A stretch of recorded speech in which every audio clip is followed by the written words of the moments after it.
ધાનેરા નગરપાલિકા વિસ્તારમાં આવેલ શ્રમજીવી આદિવાસી અને મુસ્લિમ વિસ્તારમાં ઠેર ઠેર ગટરનું પાણી જાહેર માર્ગો પર ફેલાઈ જતા ભયંકર રોગચાળો ફાટી નીકળવાની દહેશત છે.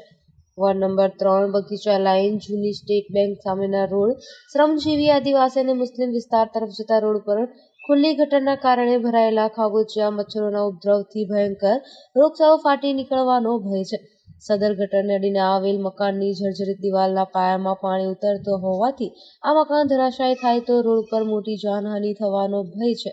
આ બાબતે 2 વર્ષથી અવારનવાર નગરપાલિકા કચેરીમાં લેખિત અને મૌખિક રજૂઆત આ વિસ્તારના રહીશો દ્વારા કરવા છતાં તેમજ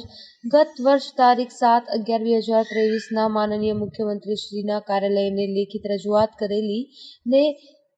આનુષંગિક પ્રાદેશિક કમિશનર શ્રી ગાંધીનગરે પત્ર ક્રમાંક WTC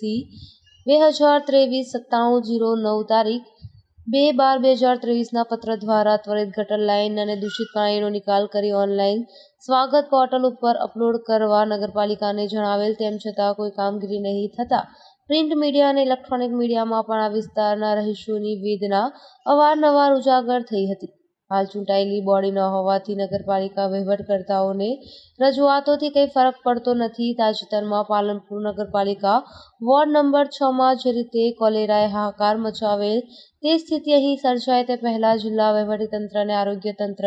એક્શનમાં આવી યોગ્ય કાર્યવાહી કરાવે તેવી લોકમાંગ ઉઠવા પામી છે.